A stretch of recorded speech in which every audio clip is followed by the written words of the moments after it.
Hello everyone, welcome back to the complete HTML course. पिछले lecture में हमने सीखा था एचटीएमएल लिस्ट, जिसमें हमने देखा unordered list, ordered list, description list and nested list. List का यूज होता है इंफॉर्मेशन को ऑर्गेनाइज्ड फॉर्म में शो करने के लिए। आज के लेक्चर में हम सीखने वाले हैं एचटीएमएल टेबल्स। टेबल्स का यूज होता है डाटा को रो और कॉलम में डिस्प्ले करने के लिए। अगर आप किसी वेबसाइट पर देखो, student data, product list, price list and time table, ये सब मोस्टली टेबल फॉर्मेट में शो किए जाते हैं। तो अब हम देखते हैं कि एचटीएमएल में टेबल्स कैसे बनते हैं। एचटीएमएल में टेबल्स क्रिएट करने के लिए हम यूज करते हैं टेबल टैग।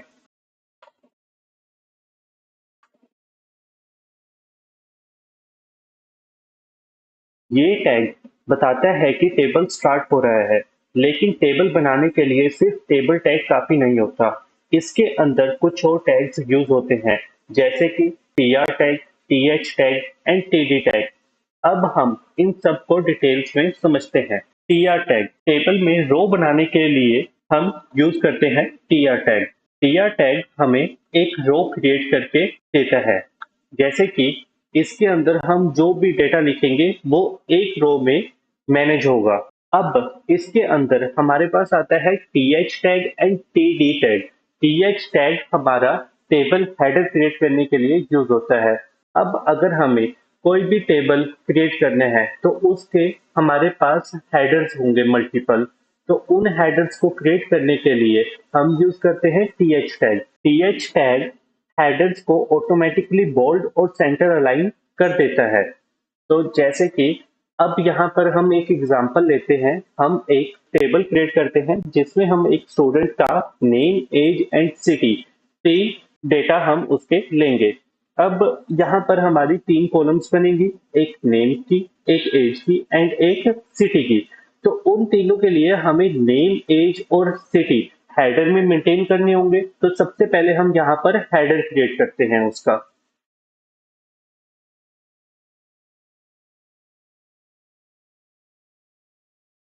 अब इसके बाद आता है हमारे पास टीडी टैग। टेबल में एक्चुअल डाटा शो करने के लिए हम यूज करते हैं टीडी टैग। टीडी टैग हमें बताता है जो एक्चुअल डाटा उन नेम, एज और सिटी के अंदर आएगा वो हम कैसे शो करेंगे। यहाँ पर हमारे पास तीन कॉलम्स हैं, तो हमें तीनों कॉलम्स के लिए अलग अलग डेटा चाहिए होगा। तो हम यहाँ पर अलग अलग डेटा ऐड करते हैं तीनों कॉलम्स के लिए। हमें एक रो क्रिएट करनी होगी और उसके अंदर हमें टेबल डाटा ऐड करना होगा, जैसे कि यहाँ पर हम डाल देते हैं तो ये टेबल का कंटेंट रिप्रेजेंट करता है। यहाँ पर एक और मल्टीपल डाटा क्रिएट कर लेते हैं, 2 से 3 रो का। तो उसके बाद हम इसको रन करके चेक करते हैं कि ये हमें कैसे विजिबल होता है। यहाँ पर हम 2 से 3 डेटा ऐड कर लेते हैं। अब हम इसको रन करते हैं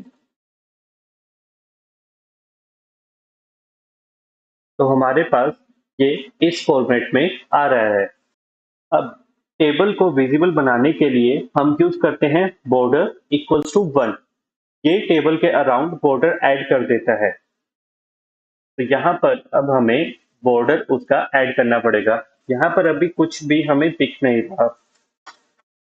एक्चुअल में जो टेबल होता है उसमें हमारे पास उसका बॉर्डर एक मेंटेन होता है, बट यहाँ पर जब हम बॉर्डर ऐड नहीं कर रहे तब ये सिंपली हमें विजिबल हो रहा है विदाउट बॉर्डर, जो कि एक टेबल को फॉर्मेट नहीं कर रहा।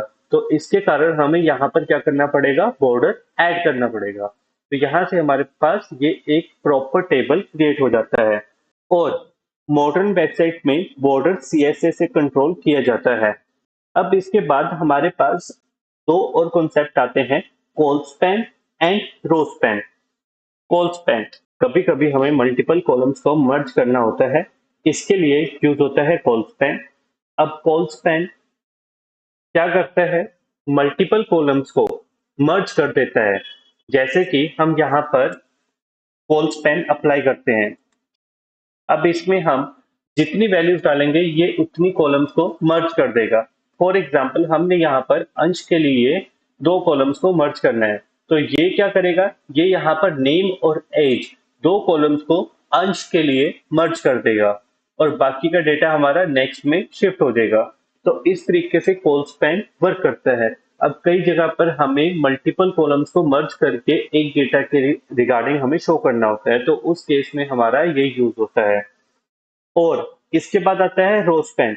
रो स्पैन का यूज होता है मल्टीपल रोज को मर्ज करने के लिए। जैसे कि यहाँ पर अगर हमें एज के लिए दो रोज को मर्ज करना है, फॉर एग्जांपल हम रो स्पैन लगाते हैं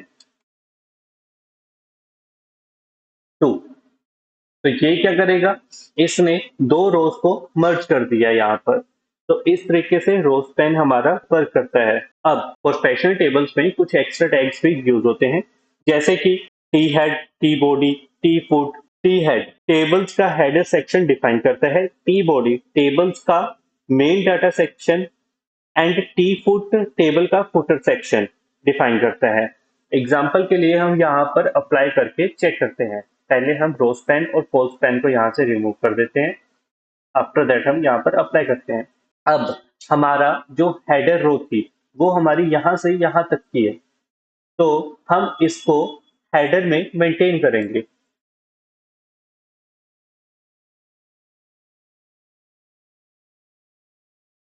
तो ये हमारा टेबल हेडर सेक्शन शो करता है।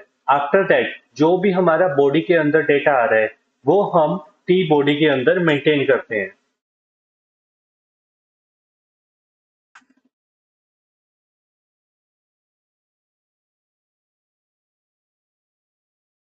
तो टी बॉडी हमारी यहाँ पर खत्म होती है, तो यहाँ पर हम इसको ऐड कर देते हैं। आफ्टर दैट हम इसको फॉर्मेट करेंगे, तो ये हमारे पास डेटा कुछ इस तरीके से शो होगा।